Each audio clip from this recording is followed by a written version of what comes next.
Good afternoon, everyone, and welcome to the QEM Heroes webinar series. I'm Christine Wood, and I serve as the Assistant Program Director for the Heroes Fellows Program at QEM. And for more than 30 years, QEM has been a national catalyst for STEM education transformation and research capacity building. Currently, the QEM network serves nearly 900 colleges and universities and reaches more than 8,000 individuals nationwide.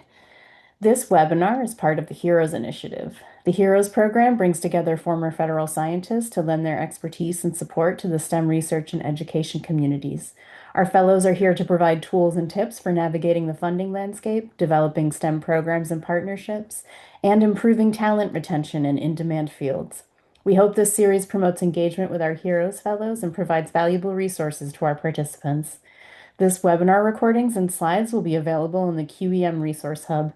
By attending this webinar, you will soon be added to the QEM network and granted access to the Resource Hub. And we have a full slate of distinguished presenters today. I'm so happy to introduce. I'll start with our Heroes Fellows. Karen Ford Jackson is a grants and resource development professional with experience supporting federally funded education, innovation, and community development programs. She's held roles with the U.S. Department of Education as a management and program analyst, where she provided guidance to grant oversight, technical assistance, data-informed support to strengthen program performance, compliance, and strategic impact. And Dr. Chaz Gipson is a national grants leader and scholar practitioner who has overseen large-scale discretionary grant programs serving hundreds of colleges and universities nationwide, advancing students' access and success in STEM and high-needs disciplines. His leadership spans federal grant monitoring, peer review oversight, technical assistance, and data-informed performance improvement. Dr. Gipson holds a PhD in communication, along with a master's in education leadership and policy studies from Howard University. He also earned a Master of Divinity in Counseling from Virginia Union University, a BA in Sociology and Public Health Sciences from Morehouse College, and completed a postdoctoral fellowship at American University School of Education. And our special guest speakers today include Dr. Jonathan Jefferson, the president of Roxbury Community College, New England's only predominantly Black institution, where he has led institutional transformation marked by record enrollment growth, structural financial reform, and an unparalleled commitment to student success. A former management consultant with A.T. Kearney, academic leader at Lesley University, Clark Atlanta University, and the U.S. Coast Guard Academy, and a lifelong servant of others. Dr. Jefferson has spent his career igniting potential in everyone he encounters. Grounded in faith and driven by purpose, he leads not for recognition but for impact, and measures his legacy not in institutions built, but in people transformed. Dr. Elaine Vanterpool is currently a professor and chair of the Department of Biological Sciences at Oakwood University in Huntsville, Alabama. She earned her PhD in microbiology and molecular genetics from Loma Linda University, followed by postdoctoral training in microbiopathogenesis and molecular neuropharmacology. Throughout her career, Dr. Vanterpool has combined excellence in biomedical research with a deep commitment to increasing the participation and success of underrepresented students in STEM. As PI and co-PI on grants from the National Science Foundation, the U.S. Department of Education, the National Institutes of Health, and UNCF, she had secured millions of dollars to help innovate research integrated in curricula, strengthen STEM education, and expand undergraduate research opportunities. Dr. Vanterpool continues to create pathways that empower minority scientists to become the next generation of scientists, physicians, researchers, and STEM leaders. And Dr. James Jackson serves as a professor of special education in the Department of Curriculum and Instruction at Howard University. Since coming to Howard, he has been engaged in evaluating programs and projects for the United States Department of Justice, the United States Department of Education, the Office of State Superintendent for Education for Washington, D.C., Mount Pleasant High School in Wilmington, Delaware, and countless public and charter schools. While much of Dr. Jackson's evaluation experience has focused on teacher quality and development, he has also had opportunities to evaluate programs for the United States Department of Health and Human Services and the Chester Mental Health Center for the North Central Association of Colleges and Schools. His research and publications address the impact of stress on learning and behavior of students with emotional and behavioral disorders, as well as how the arts can be used to improve outcomes for students with disabilities. He has served on various committees and boards and is currently active in various mentoring activities. So, without further ado, I'd like to turn the floor over to our presenters and our distinguished panelists.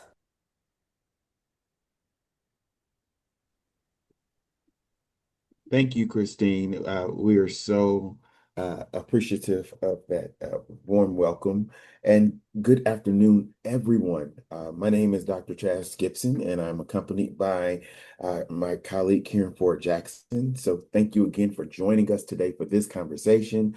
Whether you are a faculty member, whether you are an administrator, student, researcher, policymaker, government leader, industry partner, or HBCU graduate. We are delighted to have you here with us today.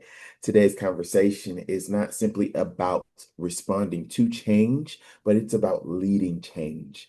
HBCUs have always been engines of innovation, opportunity, and transformation. And the question before us is not whether HBCUs have a future, but it's about how we intentionally shape that future together. So by the end of this webinar, you should be able to examine key trends in shaping the future of HBCUs, including enrollment, funding, STEM, innovation, technology, demographic shifts, and public policy.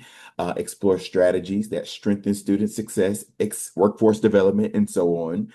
Discuss the value of strategic partnerships in industry, government, and beyond, and identify opportunities to preserve the historic mission of our HBCUs. Okay, so thank you so much for that. Next slide, please, Karen.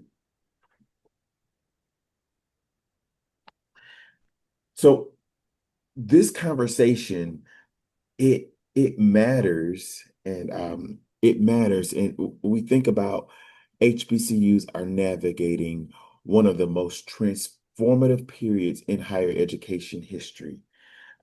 So yeah, and we are witnessing rapid advances in AI and changing demographics and evolving workforce expectations and new funding opportunities, heightened by accountability and shifting of public policy.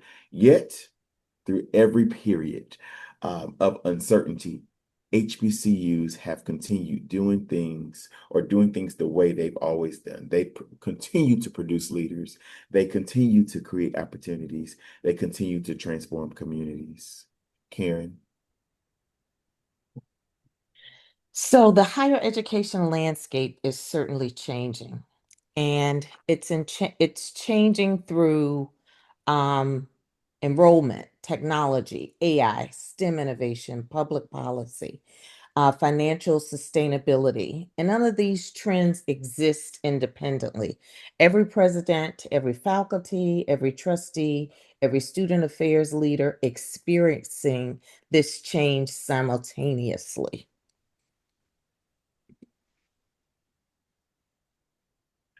Uh, you keep going if you like. So go back, please. Okay. Go back one more, please. Uh, HBCUs, why this matters more than ever. As you see right here on the screen, although we represent approximately 3% of America's colleges and universities, HBCUs, we produce, and I'm saying we because I am a product of several HBCUs, Christine has already shared, but we produce the highest number of Black engineers, physicians, judges, teachers, scientists, members of Congress, military officers, and so forth. So HBCUs have never simply just educated students, we have educated generations of leaders. And the opportunity before us, we ask the question, how do HBCUs thrive? Well, there's three words: innovate, we collaborate, and we lead. So now, as we get into today's conversation, we will explore student success. We will explore STEM and innovation. We will explore artificial intelligence, workforce development, strategic partnerships, funding, sustainability, faculty leadership, and most important, preserving the historic mission of our HBCUs. So we are excited to welcome our distinguished panel, as Christine has already shared, but we have Dr. Jackson from Howard University, we have Dr. Vanterpool from Oakwood University, and we have the President Jefferson from Roxbury College. So we would like to begin with this. I'd like to welcome you all, and as Karen's going to ask you the first question, but as Karen is asking you the first question, I'd like to give you the opportunity to just share a little bit about yourselves and your background and your connection to HBCUs. So thank you for that, Chaz. And as we begin, we're so delighted to have you all to usher this conversation and to give us your thoughts about how things are moving and striving. So, looking ahead, as you consider the next decade, what do you believe will be the simple greatest opportunity and the greatest challenge for HBCUs? And along with answering that question, tell us a little more about yourself that you did not share in your bio. And I will start with Dr. Vanderpool. Okay, thank you. I'm really excited to be here, hoping you can hear me and that my internet's stable. Can you hear me? Yes, we can hear you. Yes. Okay, yes. All right, so just a few things to share about me before I answer that question. I am a first generation born here from immigrant parents from Jamaica. Neither of them getting any college degree. My father did not go beyond high school. And it was because of a minority scientist that came into my fifth grade class that actually poured into me. And the class is what turned my passion to science. So I just want to say we have such powerful influence on those around us. Another thing I want to say, I'm a graduate of Oakwood. I'm super proud. HBCU. I see the mission and the power of HBCUs. And this is why I am here today. I'm all about bringing people to where they need to be. So my bio didn't talk about it, but hopefully you'll see that in what I talk about today. But to answer your question, first, I just want to talk about the greatest opportunities. It was mentioned before, HBCUs are pivotal and foundational at training and providing students and the community with what we need. That is our strength. That is our superpower of turning out physicians, scientists, and all those great, amazing leaders. So, with that said, we are now living in a time of uncertainty. You know, every time I'm watching the news, I'm like, what's next? I've had colleagues that had grants pulled. I have multiple grants. I've just been praying. I said, please don't let that get pulled from me. But the challenge that we're facing, because our enrollment, you know, in our HBCUs, because of the climate, are growing, and our facilities are aging a little bit, and sometimes the funding may not necessarily be there. So the greatest challenge is to make sure that we get the resources and we get the support that we need, you know, despite what is happening in the political climate, in order to support each student, because we as HBCUs, whether we're faculty, staff, we don't half step when it comes to our mission. You know, we will do what we need to do, but it will be harder if we do not have what we need. We need financial support. We need the support to innovate our curriculum, like integrating AI, have AI literacy, amongst other things in our curriculum. So our strengths, our positive is that we're going to turn out leaders despite what's going on. But the challenge is, do we have the support that we need? So that's what I see in a whole. Coming from Oakwood, being at Oakwood, which is a small private HBCU. Thank you so much for your answer, Dr. Jackson. Share with us a little bit about yourself, and if you could also answer the question about the single greatest opportunity as well as the greatest challenge for HBCUs. Thank you very much. I'm not sure if you're able to see me, but I'm here. I think the thing that I'd like to share that wasn't shared with in terms of my introduction. I'm a graduate of an HBCU. I graduated from South Carolina State in 1976. I was the first of 10 students, 10 family members, or 10 siblings to graduate from high school and the only one to get a college degree. And so, had it not been for high school teachers who, and elementary school teachers who then sort of poured into me, I probably would not have even considered college. The thing that I think you need to know most about me is that I love meeting students where they are and taking them where I think they should go. Because I think if you're able to impress upon students the importance of what you see in them and help them move forward and trying to reach that, your influence will last forever. So I love meeting students where they are and carrying them where I think they should go. With regards to the answering of the question, I've Dr. been in this business Jackson, for over 33 years. Yes. before Dr. Jackson, before you continue, I must say, I must echo that I am a product of Dr. Jackson's classes and mentorship, and I am part of who I am as Dr. Gipson today because of the impact Dr. Jackson has had on so many thousands of students that's come through the ranks of Howard University, and I'm just honored to be one of them. Well, thank you so much, Dr. Gipson. I appreciate that. But to answer the question, and I would agree with Dr. Vanderpool, but I also think that one of the single greatest opportunities for HBCUs is to start looking at this idea of transforming from mobility into generational wealth. We Mm-hmm. have been HBCUs have been historically known for doing the social mobility thing and putting African American people in a middle class position.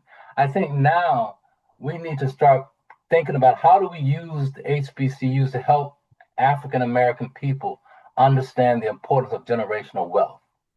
What can we do to make Mm-hmm. sure that the next generation will have something for themselves?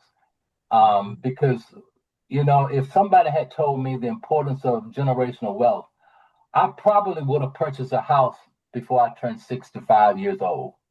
But nobody told me that. So I Mm-hmm. think one of the things that HBCUs have to do is to think about how do they take the social upward mobility, transform that into generational wealth for our population. Now, what I think the greatest challenge is the infrastructure and the capacity crowd. Dr. Vanderpool talked about the resources. We have an outstanding growth potential for HBCUs. Howard University, for example, had 36,000 applicants for this fall. We were only able to accept 2,500 students. Mm-hmm. And so we have got to understand that if we don't create infrastructure to capture those students and make it possible for us to build our capacity, we're going to lose the war in terms of trying to attract students to our campuses. Mm-hmm. Mm-hmm. And there are Okay. some things that I think are important to sort of do that, but I don't know if I should share that with you right now. Thank you. Thank you so much. And hold on to that information that you want to share. So I will go to you, Dr. Jen. If you could answer the question and share with us a little bit of information about yourself that was not shared in your bio. Well, the first thing is I'm sitting at a rainy day on Martha's Vineyard, so I'm stuck in my hotel room Oh, right now. no. Aren't you lucky? But I think I would say a couple of things. Um, I think I'm somewhat unique in that I was in one of the very first Head Start programs in the country. So I'm a Head Start graduate. I'm also an Upward Bound graduate. Um, and I am a proud alum of Morehouse College, where I majored as an undergrad in mathematics. Um, so not only do I graduate from an HBCU, I'm also a former dean of the School of Business at Clark Atlanta University, and also a former dean of the College of Business at Albany State University in Albany, Georgia. I've been in and around HBCUs for a significant portion of my life. I am currently the president of the only predominantly Black institution in all of New England. Roxbury Community College was born out of the Black protest. Uh, the federal government and the state of Massachusetts wanted to put an extension of I-95 straight through Black Boston, and the Black residents of Boston protested that, putting up tents and protesting and marching, and convinced the state to not. I mean, people were sleeping in front of bulldozers, and they convinced the state not to build that highway, but instead create an institution and a pipeline for higher education for Black Boston and vis-a-vis Roxbury Community College. And we've been doing that now for the last 53 years. I think that there are a number of significant challenges for and opportunities for HBCUs. But I would start by saying there are different types of HBCUs. We should, we like to talk about HBCUs as a monolith, but for example, Howard's in the category all by itself. No one has $1 billion endowment. No one has the infrastructure like Howard University does. So there's Howard in a class by itself, in my opinion. And then you have private HBCUs, you have public HBCUs, and then you have two-year HBCUs, which is a distinct different category. And each one's different. We're in a somewhat of a good position, being in a blue state that is well resourced, that supports free community college for all, and is investing in our infrastructure because we have, as everyone else, we have an infrastructure problem. So we're pretty fortunate. But my fellow presidents in schools that are private and are not getting state subsidies depend largely on subsidies from the federal government.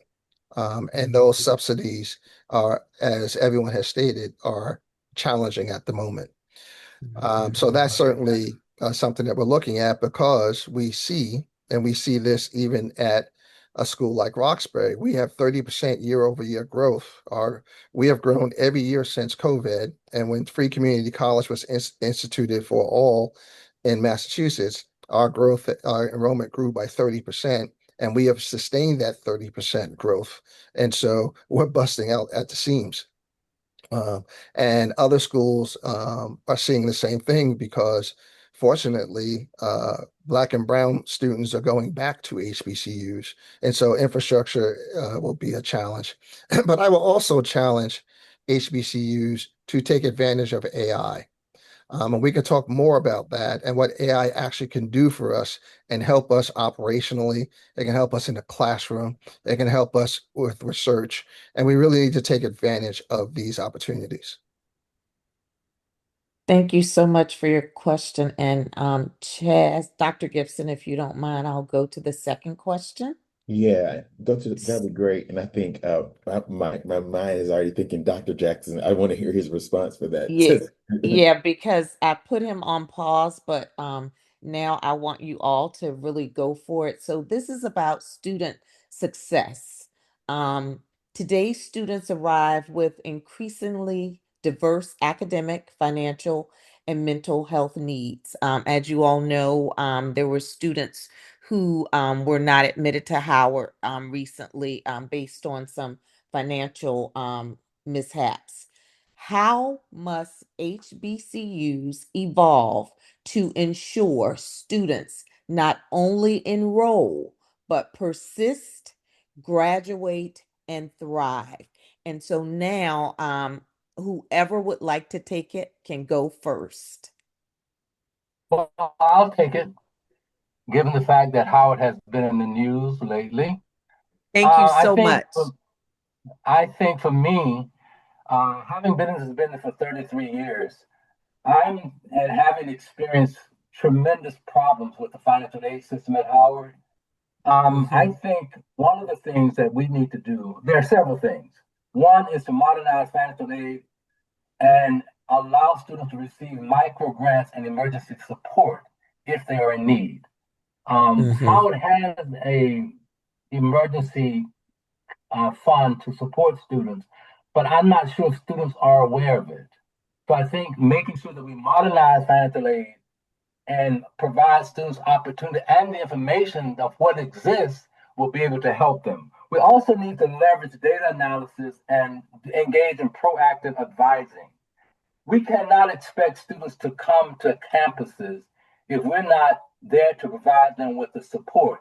One of the things that I've experienced in my 33 years of working at both PWIs and HBCUs is we oftentimes don't want to do the face to face advising. And that I think is crucial to our students because, again, being on a computer in front of a computer is very sometimes impersonal, and you don't Mm-hmm. get that. And from my experience, students sometimes need personal attention, especially when they're freshmen. They need to have their Mm-hmm. hand held, and Mm-hmm. sometimes people are not willing to do that. The other thing is make sure that we have early warning systems in place for students that are in academic trouble or any kind of trouble for that matter. I do an adjunct position at Coppin State University on Fridays. And Coppin has an early warning system so that we as faculty will alert the administration when students are not showing up for our classes. That early warning system can help us deal with students who are in trouble and give them support that they may need and kind of keep them on track. The other thing is making sure that we upgrade our infrastructure so that our students are physically comfortable. A few years back, students complained at Howard because there were things in their dorms that you would not want your worst enemy to experience. So making Mm-hmm. sure that the infrastructure is there so that students' physical living environments are comfortable places for them to work, sleep, and study. And then Mm-hmm. making sure that we engage in building, housing, facilities so that students have places to stay. Every year, Howard has an issue with students not having enough housing.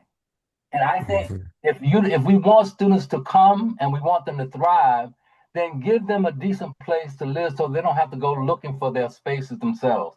And then finally, let us think about institutionalizing the whole person, wellness and culture. We love our students in terms of what they can give us regarding the tuition, but how much are we invested in their emotional and mental health to make sure that they're okay to do the work that we want them to do? So I think if Mm-hmm. we can institutionalize a program where we're looking at the whole person and making sure Mm-hmm. that our students are well, we can do a lot to help them thrive, be successful, and do the work that we want them to do. Mm-hmm. Thank you so much. Who would I, like to I, take us? sure, I'll add to that. I think that one of the things that adding to what Dr. Jackson talked about, one of the things that we have to look at is BNI. BNI is basic needs insufficiency. And the basic Mm-hmm. needs insufficiency uh, talks about some of the stuff that Dr. Jackson talked about: housing, food, transportation, childcare, Mm-hmm. mental health, um, emergency funding. All of those things are important. So what we've a number of years ago, we developed the Rocks Box. It's our food pantry, Mm-hmm. and it looks like a corner bodega. You can go in there and go shopping. One of the things we notice is that with we probably serve over 500 students a month through the Rocks Box. Wow. Um, and I'll make this real fast. And through the Rocks Box, we just don't feed you for a day. We want to set you up to feed you continuously.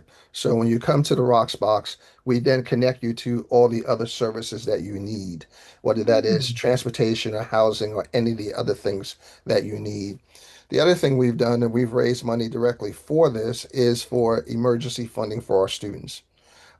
If a student can't pay rent, if they again can't get to class or get to work, those things impact the student's ability to maintain their education. One of the things that we found out, we're doing more research on this, but we can see it anecdotally, and I think many people will agree with this. When you look at the types of students that we serve, and whether you're at the community college level or the four-year college at the next HBCU, we are serving the exact same population for the most part.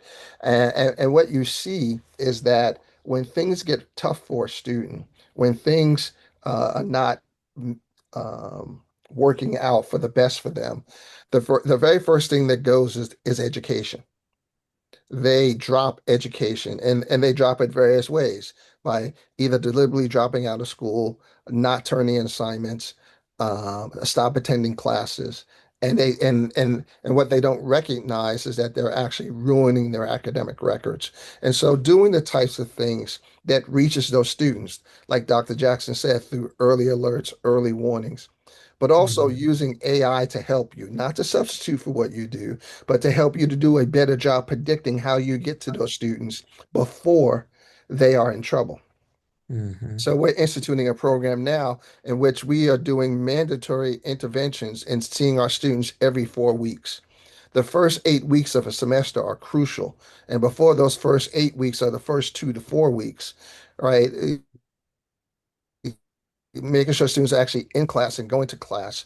About 4 weeks in, that first exam's coming, looking at how students are doing, and then looking at midterm. And then you have that crazy period between midterm and the end of the semester, particularly that time in which a student is allowed to drop classes for the semester with a W, and then look at the number of W's that are occurring during that time frame. So putting these interventions in and these predictive analytics in so that we are proactively working with these students as quickly and as much as possible to keep them in school, because the one thing that they need to have a better life is to complete the programs that they're in, right? I understand that there may be some trouble with, you know, the total amount of finances coming into the house, but if we can get you to stick to your education and to complete the programs that you're in, we can actually change your entire financial trajectory and let them know that the price of dropping an education is much higher than you not turning in your assignments or you stop coming to class.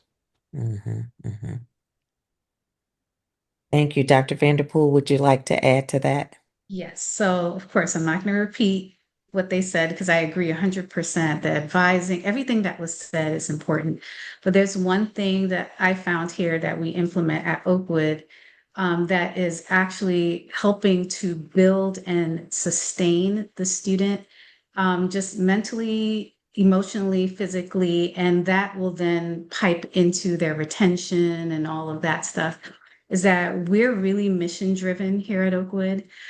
We have service learning built into our courses. So, example, even though I am a chair, I make sure that I teach. I teach all the sophomores for the entire year with micro and genetics. And it's a service learning class. So, what that means is that they're addressing a need that in the community. So one, we have a lot of minorities where in our area, we have a lot of underserved individuals that do not have access to STEM or hands-on research. We know that standardized scores have dropped since COVID. So I use our majors, our STEM major, not only just biology, but also the STEM majors, because I reach out to other departments where we go into the community, starting from middle school all the way up, that our students are pouring into them, tutoring them. We invite them onto our campus. And in the process of addressing that and increasing the need of those kids in the community, I've seen those students come into college, come into Oakwood, they're in STEM, some are in med school right now, just from that partnership. But what I see is a change in our students. When they see the need, when they see that those individuals came from struggles and they start forming a bond with those kids, then they realize, no, I'm needed. I need to get to where I need to be. I need to get to my goal because I need to come back and help this community. And that's something that I see. It's a total change. And even when they're done with my class, they're like, Dr. V, can I still help? I said, absolutely. And they even become a mentor for those kids, so it's very life changing. So that's the add on to what's being there. And that actually helps the student as a holistic person, and it gives them perspective, it gives them drive, it gets them to finish where they need to go. So when I see those things that pushes me further to get funding to get these programs going. I've seen students just in a matter of 6 months, or our students helping them jump up 2 to 3 grade levels in math and reading. You Mm-hmm. know, our students that help them with their research and projects, they've gone and compete on a regional and state level and won. And they would not have been able to do it if it wasn't for the passion and drive of our students and our faculty kind of behind them. So I just want to point to it. When it comes to student success, developing their servant leadership, I find is one of the best ways to keep them persisting and to also help them be successful. Mm-hmm. Thank you so much, Dr. Gipson. I will turn some questions over to you.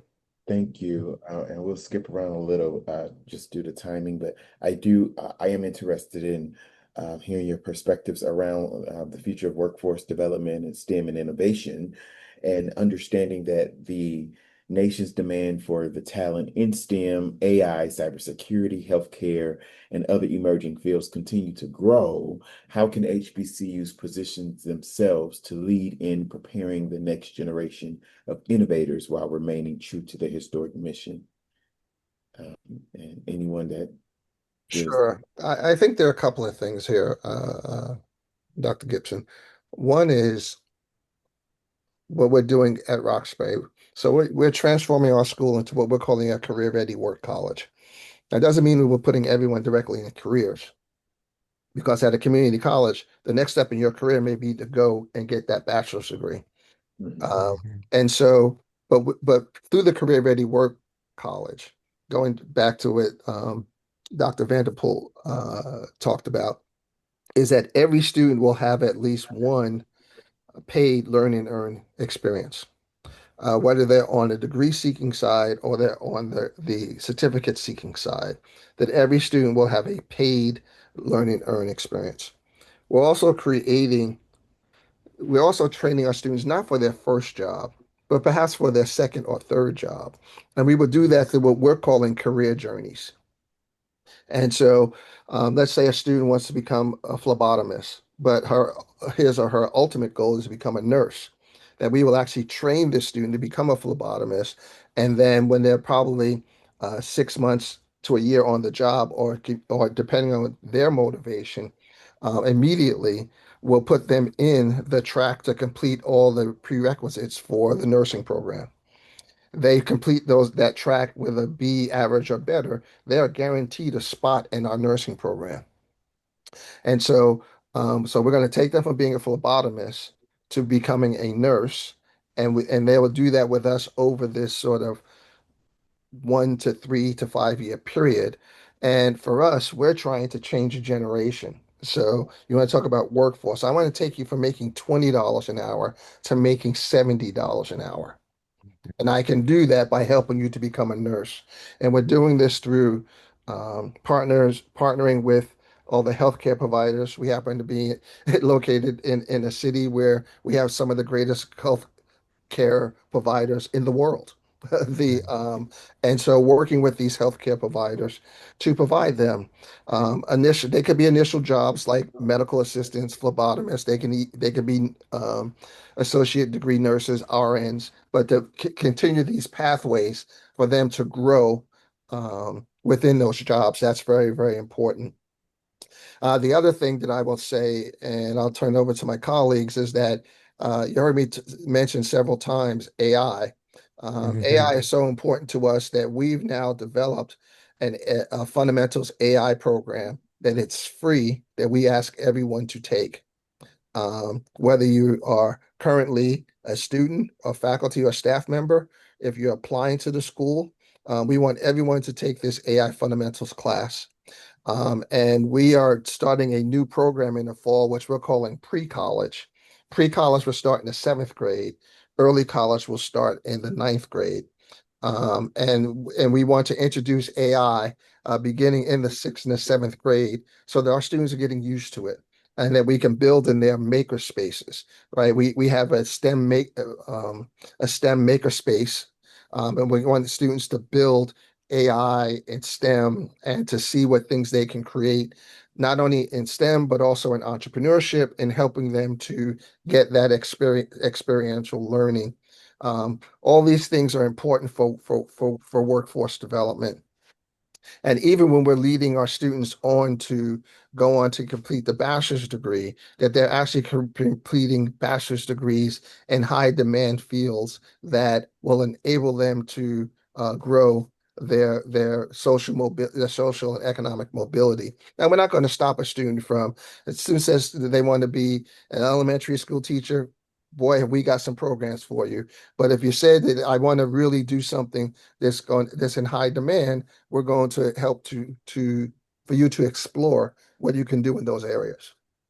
That's very nice. And thank you for the work that you all are doing at your institution because it's very much needed. Um, uh, Dr. Vanterpool, you have Yes. any? Yeah, and that sounds amazing. I'm really excited to hearing all the innovation that's going on here. But in terms of innovation, there's one thing I will talk about that I think we need more of, and then I'll kind of talk a little bit about what we're doing here at Oakwood to kind of help address that question. So first of all, I mean, I haven't been teaching, I mean, I've been teaching for a while, but not as long as some other. I've been here at Oakwood teaching for at least 20 years. But what I actually see is that there's a shift in our student population in terms of they are multi-talented, they're multi-gifted. They're not like from my generation, I'm Gen X, where we maybe just one or two things we were really focused in on, but these kids are coming in with all these amazing talents, and I want them to embrace that. Because we don't know the landscape of the career in the future. So if I see that they are good with technology, even though they may be a biology major, I'm saying you need to minor in computer science. Or if they're good in music, I said you need to take this on. But I also want to talk about having interdisciplinary majors. That's something we need to start looking at because of the demographics that I am seeing.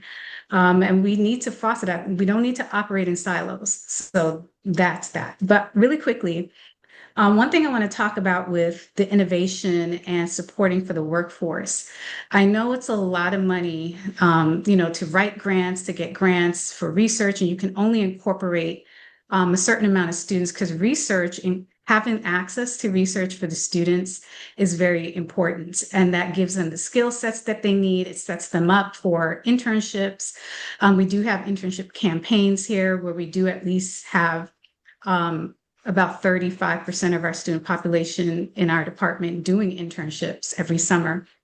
But one thing that I saw the need of, I was like, I'm busy. I don't have a lot of time to, um, you know, do a lot of research, even though I am a scientist, I want to do research. So I got a grant from the National Science Foundation that actually rolled in and integrated research into my two laboratories. Due to that, our students are able to have at least two innovative research experiences and able to participate and present at research symposium locally and nationally.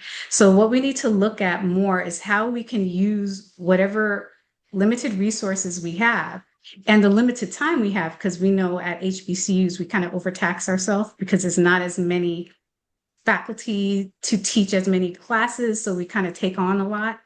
We need to look at ways to actually innovate what we have to help them. I agree with all the other stuff, the AI, so I'm not going to repeat that. But we need to find ways of integrating and innovating what we currently have and making things a bit more interdisciplinary and not work in silos to get the students ready for the workforce.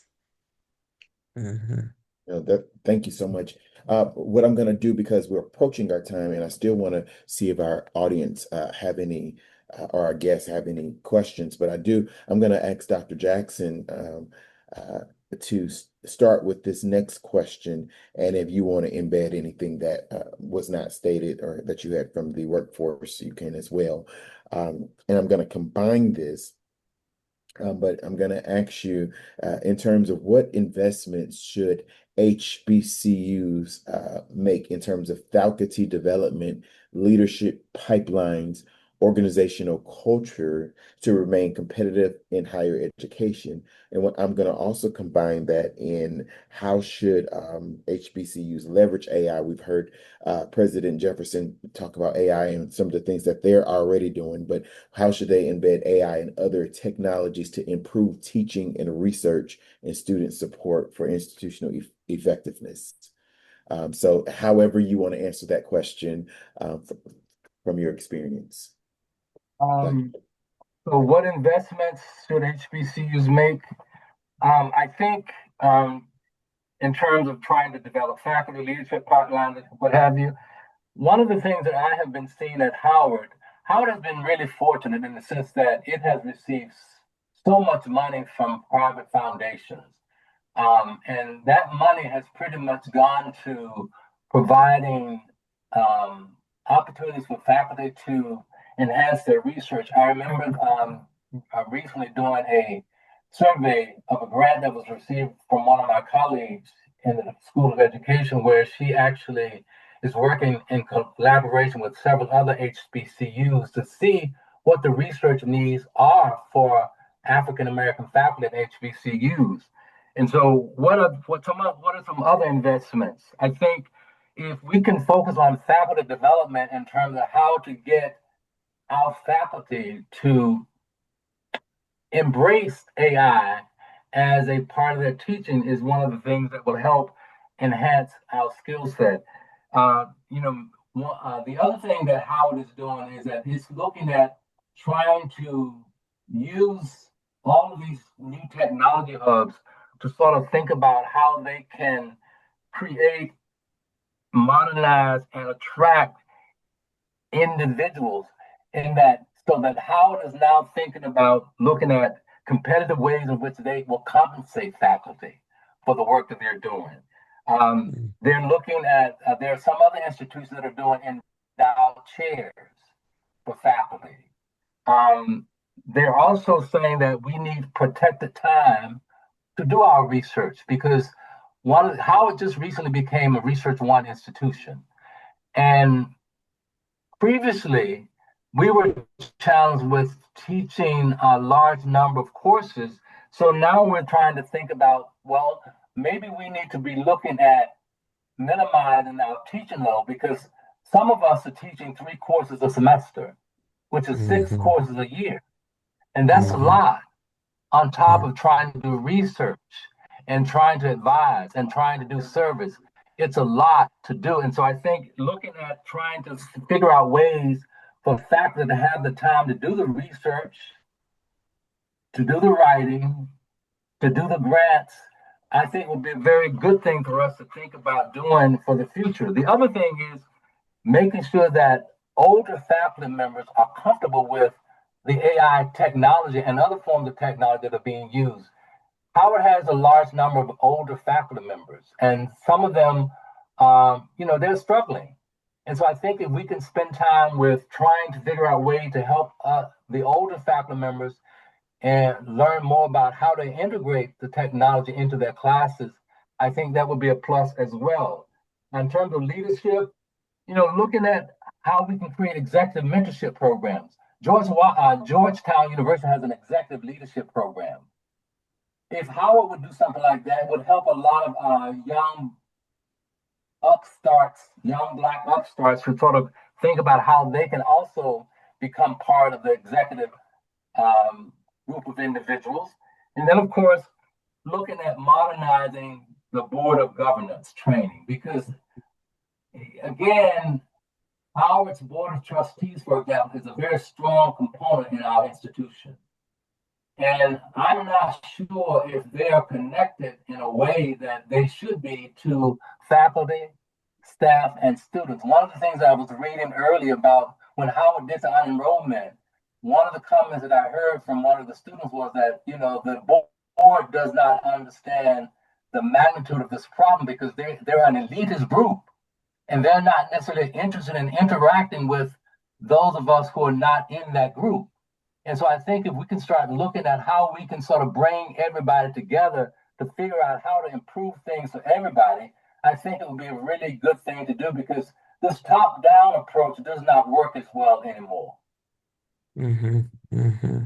Thank you, Dr. Jackson. I'm going to pause right here, and I didn't forget about you, Dr. Vanderpool and President Jefferson, but I want to see if any of our audience online, if you all have any questions for this distinguished panel while we have them. Anything related to anything that they've said or anything that has not been said that while you have this dynamic panel here. So, I mean, you can either put your questions in the chat or you can raise your hand and Christine can bring you off mute and you can share with the panel directly. Dr. Erin Lynch. Afternoon, colleagues, and thank you so much for this amazingly esteemed panel that you've pulled together, Dr. Gipson. I just have a question for Dr. Jackson, of course, around the Howard situation. So I understand the need and the call for leadership training amongst the community. I wonder whether direct connection between students and boards of trustees are really an option that we need to be thinking about in our community, right? Most of our boards of trustees have student representation who are non-voting members on those boards. And, they are supposed to represent the voice of the student for the institution. But I wonder what you would see happening if we were to remove those other layers, right? Where students are now having direct access to board members when we, and I say this politely, already have an issue in our community where we have board overreach at so many of our institutions into the operational day-to-day functions of many of our schools. So I was wondering if you could unpack a little more around those comments. Well, Howard used to have on its board a student representative, as well as a staff representative and a faculty representative. That is no longer the case. So we don't have those kinds of. Let me take back.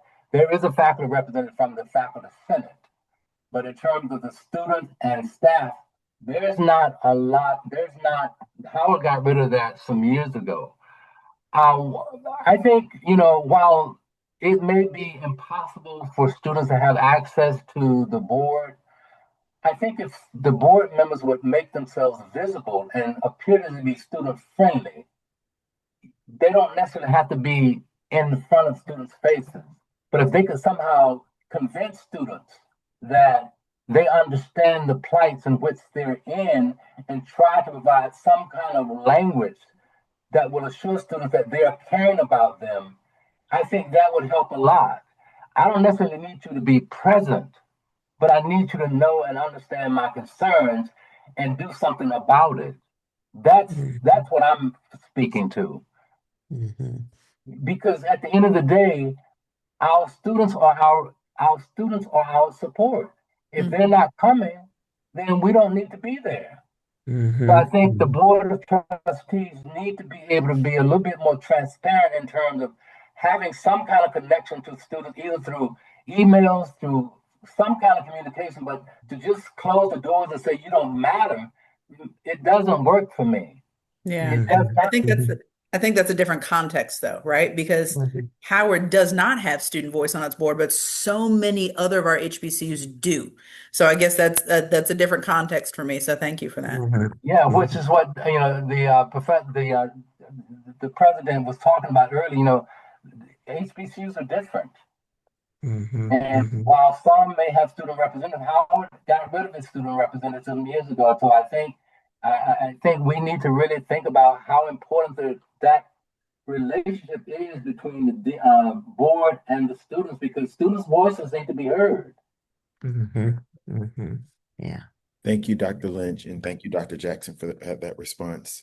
Are there any other questions from our audience? We have a question in the Q&A box from Michelle Waddell. What are your thoughts about the changes at Kentucky State University? I'm not familiar with them. That's a very, very tough situation. As I mentioned earlier, there are sort of 3 or 4 different types of HBCUs. Kentucky State is a state HBCU where the vast majority of their funding is controlled by the state. Kentucky State has had a number of issues and concerns. Um, I think that to deliberately not make it an HBCU anymore is a bridge too far. Um, but they're certainly it's going to take a lot more discussion and a lot more transformation at Kentucky State for it to regain its footing, to regain its reputation, um, to reestablish itself, um, as I would say, as the new Kentucky State, whatever that would be. Mhm. So, colleagues, I just want for clarification. So, my esteemed panelists, so they are not losing their HBCU identification. They are adding technical institution to their classification. So, So if it's going to that, the last I saw about it, it was they were going to lose it, but now they just want to add Polytech to it. correct. That actually could be very interesting. Um, we talked earlier about workforce development. Polytech is highly connected to workforce development. It's connected to STEM. It's connected to a number of things that we're trying to do as a nation and at the state level. It really depends on how it's enacted. Um, do um, does sort of Kentucky State lose its traditional voice? Um, does it get subsumed under this Polytech and it's only there in name only? But there certainly is an opportunity for them to to do a lot of the things that were said in this panel and to get more funding for it. But it's got to be done. Everyone's got to be intellectually honest and open to the approach. And as long as Kentucky State can stay true to its HBC roots, this could be a tremendous opportunity for them. Mhm. Thank you, Mhm. President Jefferson. And as we are approaching our time, and we want to respect everyone's time. So, as we conclude, I would like each of you to leave us with one charge, and which is what is one thing institutional leaders, faculty, policymakers, alumni, students, community partners, and all stakeholders must do starting tomorrow. To ensure HBCUs not only survive this moment in this time, but truly thrive for generations to come. So that's easy for me. I'll start, and this will be very quick. When I joined Roxbury almost 3 years ago, my first thing was that we would be easy to do business with, whether you're inside the college or outside the college, whether you're a community partner, you're a donor, that we would be easy to do business with. We must be easy to do business with, so that we don't have things that like happened at Howard or many other schools. We don't run into these things because we are easy to do business with. Mhm. Thank you very much, Dr. Jackson. Make sure that the infrastructure is appropriate to meet the demands that it's upon us. Because if the infrastructure is not right, the students are going to be unhappy. Thank you, Dr. Vanderpool. And to add on to it, because we don't know how things are going to go given what we're seeing politically, it's very important for us to make connections and partnerships and pipelines with other institutions, other communities, and also to stay hold of your alums that have graduated from your institutions that have gone on to be successful, because they're the ones that's going to come back and rally and provide the financial support that will address all the other things like infrastructure and all those other things. So that pipeline and partnerships have to continue. And we have to really push for that because we don't know what this government will do. Thank you so much to each of you. Karen, could you take us to the very last slide, please? Yes. Thank you so much for this discussion, and I am taking you now to our QEM Heroes page. You can take a picture of the link and see our QEM events. You can also see information that's on our webpage, and if you would kindly complete the workshop feedback form because we take that very seriously. And we would like to again thank this esteemed panel for participating with us today and bringing a rich focus and dialogue to us about the plight of HBCUs and how higher education continues to evolve. With that being said, if there are no other questions, again, I want to thank you so much for giving us this time, your valuable time to share insights with us. We truly appreciate it. Certainly appreciate it. And we'll turn it back to you, Christine. Thank you so much to our Heroes Fellows and our distinguished guests for a wonderful conversation, informative and thought-provoking. We hope to see you at a future QEM webinar, as Dr. Gipson and Karen mentioned. And we hope you have a wonderful day, and we'll hope to see you soon. Thank you. Thank you.